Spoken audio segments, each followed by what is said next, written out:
Assalamualaikum warahmatullahi wabarakatuh. Selamat pagi semuanya.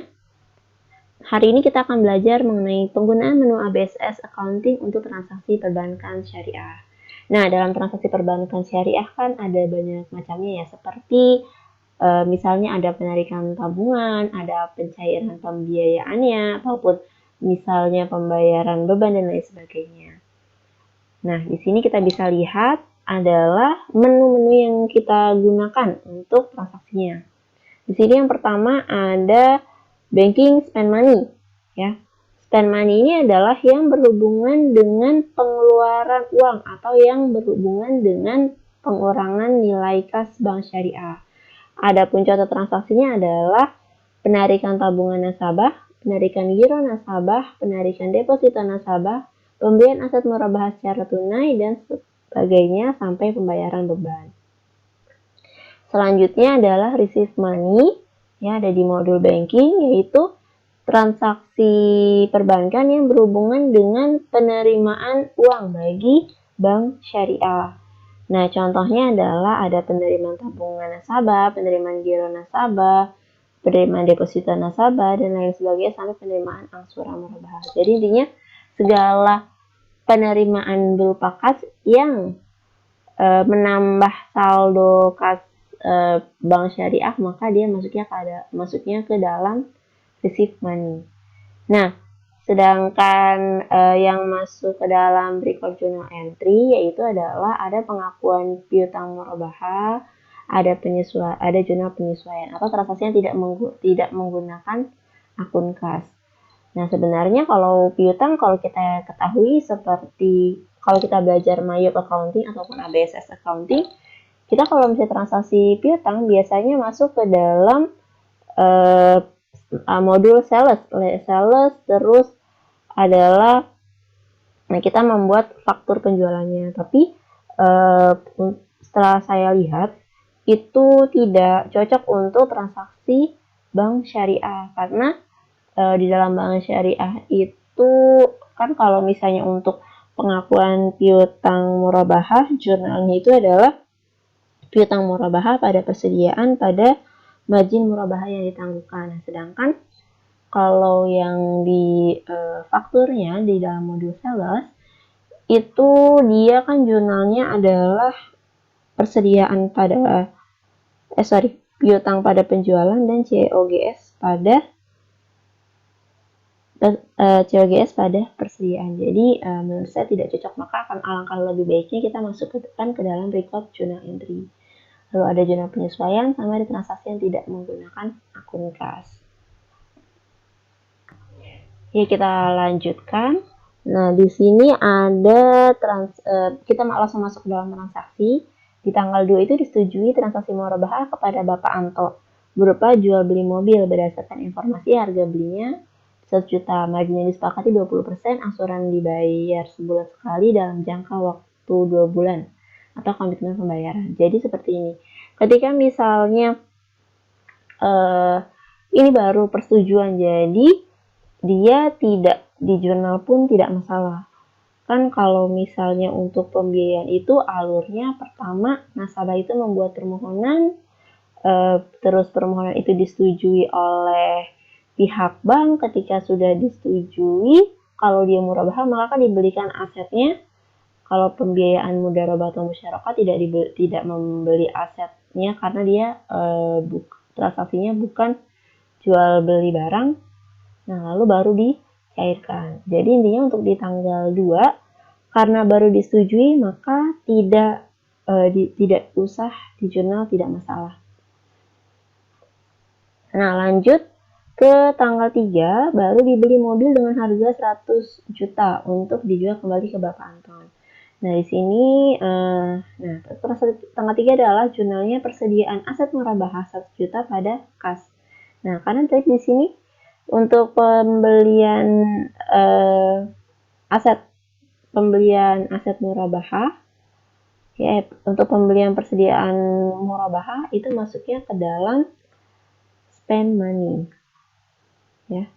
Di sini dia bayar menggunakan kas tadi.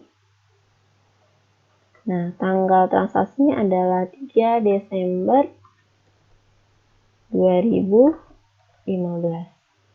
Nah, akunnya di sini adalah persediaan aset murabahah sebesar 100 juta. Di record. Oke. Oh, seharusnya ini diisi. Nah, ini kalian bisa melihat dari transaksi jurnalnya. Nah, ini sebelumnya saya sudah membuat, saya hapus salah satunya. Nah, di sini bisa dilihat. Nih, 100 juta. Ya, kalau kalian mau melihat jurnalnya, kalian klik yang bagian jurnal ataupun klik yang CTRL-R. Nah, ini. Nah, lanjut di soal selanjutnya adalah diserahkan mobil kepada Bapak Anto. Ketika penyerahan mobil, maka ini adalah pengakuan piutang murabahahnya. Nah, di sini pengakuan piutang murabahah masuk ke dalam record journal entry. Kita masuk ke account, record journal entry. Transaksinya terjadi pada tanggal 4 Desember 2015. Nah, karena pengakuan piutang murabahah, maka piutang murabahahnya bertambah di debit sebesar, nah di sini harga belinya 100 juta, marginnya disepakati 20% ya, berarti total piutangnya adalah 120 juta atau jadi harga belinya ditambah marginnya 20%, 20% dari 100 juta kan 20 juta ya, jadi ditotalin 120 juta. Terus persediaan murabahahnya tadi berdasarkan harga belinya 100 juta. Nah, ini belum balance nih, debit 120, kredit 100 juta. Nah, ini harus dibalancekan ya, wajib. Nah, selisihnya sebesar 20 juta itu masuk sebagai margin murabahah yang ditangguhkan sebesar 20 juta. Record. Nah, lanjut ke nomor 6. Diterima tabungan mudharabah. Ya, kita lihat lagi di sini. Penerimaan tabungan nasabah nih. Ya, dengan menggunakan akad mudharabah masuk ke banking receive money. Lalu kita masuk ke banking receive money. Tadi kita akui sebagai kas. ID-nya ini adalah nomor buktinya, karena tidak ada keterangan tidak usah. Tanggal transaksinya adalah tanggal 6 Desember 2015. 6 Desember 2015.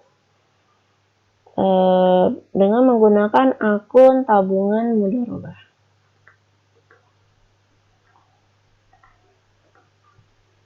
Nah, sebesar 16 juta. Ya. Ini belum ada muncul, ini harus diklik mau receive-nya. Nah, out of balance-nya harus 0. Nah, kas pada tabungan mudharabah sebesar 16 juta. Ya. Berbeda dengan record journal entry. Kalau record journal entry itu dia seperti jurnal umum biasa, ada debit, ada kredit. Kalau di sini dia sudah otomatis nanti masuk ke debit dan kreditnya. Di record, lanjut transaksi tanggal 6. 6 sudah. Tanggal 10. Nah, baru disetujui. Karena disetujui berarti tidak usah di input, tidak usah di entry datanya. Lanjut, diberikan dana pembiayaan mudharabah. Nah, ketika diberikan pembiayaan ini adalah pencairan. Nih, dana mudharabahnya adalah 150 juta yang disetujui kepada Bapak Ahmad. Ya, di sini keterangan nisbah bagi hasil sebesar 45,55 ini adalah hanya keterangan saja. Jadi jurnalnya adalah pembiayaan mudharabah pada kas. Untuk pencairan pembiayaan mudharabah ini ya masuk ke banking spend money. Banking spend money kas. lalu cek account-nya tidak ada, tanggalnya adalah tanggal 11. Tadi untuk pembiayaan mudharabah, maka masukkan pembiayaan mudharabah sebesar 150 juta.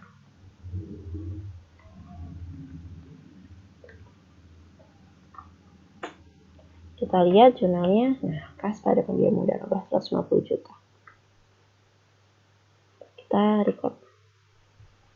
Selanjutnya diterima deposito mudharabah 60 juta. Berarti ini adalah penerimaan deposito. Nah, kita lihat di sini penerimaan deposito nasabah, banking receive money. Ini kita record. Oh, belum ada transaksinya. Banking receive money, kas, tanggalnya adalah tanggal 13.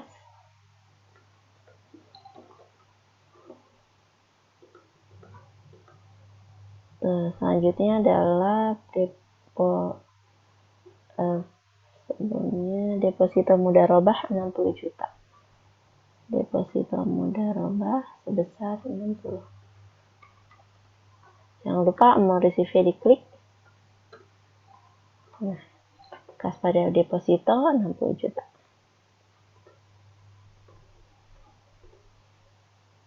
Lalu ada dibeli mobil dengan harga 200 juta. Dan ini ada dua kali nih. Pertama dia pembelian mobilnya, lalu dia langsung dijual.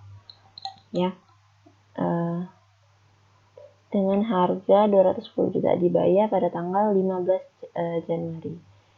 Nah, ini jadi ketika pembelian mobil, maka masuk banking spend money, lalu masuk ke dalam kas, transaksi tanggal 15 adalah persediaan aset murabahah